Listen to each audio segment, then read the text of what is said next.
আজকের রেসিপি হচ্ছে এগ বিরিয়ানি। অনেক তো খেয়েছো চিকেন মাটন বিরিয়ানি দোকানে কিনে ঘরে বানিয়ে, কিন্তু এইভাবে একবার এগ বিরিয়ানি বানিয়ে দেখো, খুবই চটজলদি তৈরি হয়ে যায় আর খেতেও খুব অসাধারণ লাগে। তার জন্য বাসমতি রাইসটাকে ভালো করে পরিষ্কার করে ধুয়ে কিছুক্ষণ ভিজিয়ে রেখে দিয়েছি। এরপর গরম জল করতে বসিয়েছি, তাতে দিয়েছি লবণ, স্বাদ মতন লবণ আর গোটা গরম মশলা। এরপর ভালো করে গরম হয়ে গেলে জলটা, তাতে দিয়ে দেবো এখানে আমি রাখা চালটাকে দিয়ে দেবো। এরপর এটাকে ভালো করে সেদ্ধ করে নিতে হবে। 80% মতন সেদ্ধ করব। ঢাকা দিয়ে এটাকে সেদ্ধ করতে এক পাশে রেখে দেবো। আমি ভাতটা সুন্দরভাবে আমার সেদ্ধ হয়ে এসছে কিনা তা দেখার জন্য আমি একটু ভাতটাকে এরকমভাবে টিপে দেখবো। আমার 80% মতন ভাতটা হয়ে গেছে। এরপর এটাকে জল ঝরিয়ে রেখে দেবো একটু ঠান্ডা করতে। এরপর এখানে নিয়েছি সেদ্ধ ডিম। ডিমটাকে এইভাবে ছুরির সাহায্যে একটু একটু করে আমি এক সাইডে করে কেটে নেব ডিমগুলো, যাতে তার ভিতরে মশলাগুলো খুব সুন্দরভাবে ঢোকে। তার জন্য এইভাবে একটু চিড়ে নেব। আর তেলে ফেলে দিলে যদি না চিড়ে দেওয়া হয় তাহলে ফেটে যাওয়ার সম্ভাবনা থাকে, তাই আমি এইভাবে একটু একটু করে কাট লাগিয়ে নেবো ছুরির সাহায্যে। সবগুলো ডিমে সেইভাবে করে নিচ্ছি। এরপর কড়াইয়ে আমি তেল গরম করে নেব। তেলে দিয়ে দেবো শুকনো লঙ্কা গুঁড়ো, লঙ্কার গুঁড়ো আর একটু হলুদ গুঁড়ো। কালারটা সুন্দর আসবে ডিমে, তার জন্য তেলেই আমি দিয়ে দিচ্ছি লঙ্কা আর হলুদের গুঁড়ো। এরপর ডিমগুলোকে ভালো করে ভেজে নেব। আমি এখানটায় ডিমগুলোকে একটু ভালো করে ব্রাউন করে ভেজে নিতে হবে। এইভাবে একবার ডিমটাকে ভেজে দেখবেন ডিমের সুন্দর একটা কালার আসে।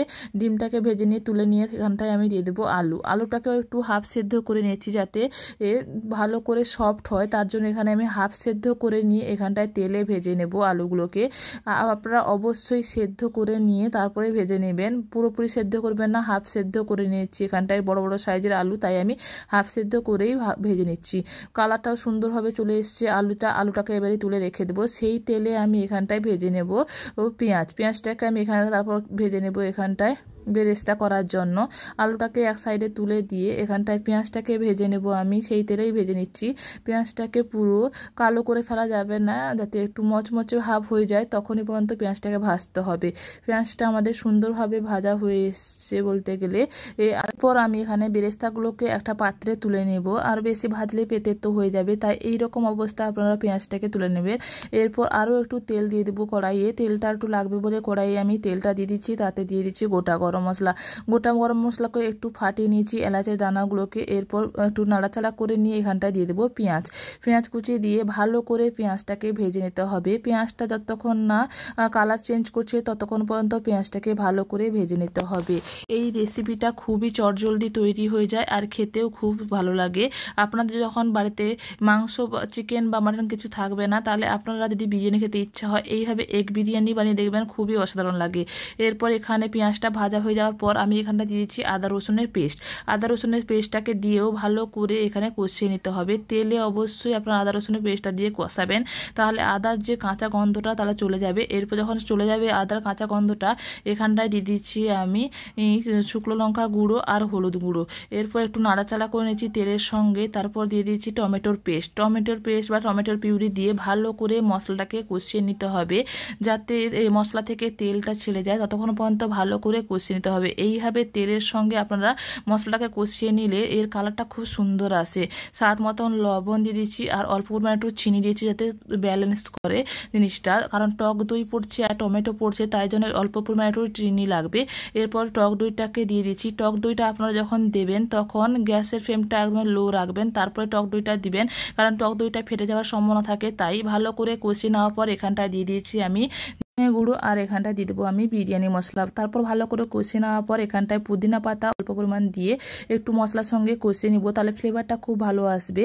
মশলাটা থেকে যখন তেল বেরোতে শুরু করবে তখন আমি এখানটায় দিয়ে দিচ্ছি ভেজে রাখা আলুটা একটু নাড়াচাড়া করে নিয়েছি মশলার সঙ্গে। এরপর ডিমটাকে দিয়েও ভালো করে মশলার সঙ্গে কষিয়ে নিতে হবে। 2 মিনিট মতন মশলার সঙ্গে কষিয়ে নেওয়ার পর এখানটায় দিয়ে দেবো পরিমাণ মতন জল দিয়ে মশলাকে ভালো করে একটু নাড়াচাড়া করে মিশিয়ে নিয়ে এটাকে ঢাকা চাপা দিয়ে ফুটতে দিতে হবে, যাতে ডিমের ভেতর মশলাটা ঢুকে যায় এর ফ্লেভারটাও সুন্দরভাবে ঢুকে যায়। তার জন্য ভালো করে এটাকে আমি কষিয়ে নিয়ে ভালো করে জল দিয়ে ফুটিয়ে নিচ্ছি। এরপর ডিমটাকে উঠিয়ে নিচ্ছি এক সাইডে থালায়। এটাকে আমি পরে ব্যবহার করব। এখানে নিচে ডিমটা থাকলে ভেঙে যাওয়ার সম্ভাবনা থাকে, তাই জন্য আমি ডিমটাকে উঠিয়ে নিচ্ছি। এরপর সেখানটায় আমি দিয়ে দিচ্ছি আগে থেকে যে সেদ্ধ করে রেখেছিলাম 80% মতন চালটা বা ভাতটা, সেটাকে এইভাবে ছড়িয়ে দিব আমি। তারপর এখানটায় ডিমগুলোকে উপরে এইভাবে রেখে দেবো, যাতে ডিমটা নিচে থাকলে ভেঙে যাওয়ার সম্ভাবনা থাকে, তাই আমি ডিমটাকে বের করে নিয়ে এইভাবে উপরে রেখে দিচ্ছি। এরপর উপরের থেকে আমি ছড়িয়ে দিলাম বেরেস্তা ছড়িয়ে দেওয়ার পর উপর থেকে আমি এখানে পুদিনা পাতা দিয়ে দিলাম। আপনাদের কাছে যদি ধনে পাতা থাকে অবশ্যই ধনে পাতা দিবেন। এরপর কেওড়ার জল আর গোলাপ জল এইভাবে আমি ছড়িয়ে দিলাম।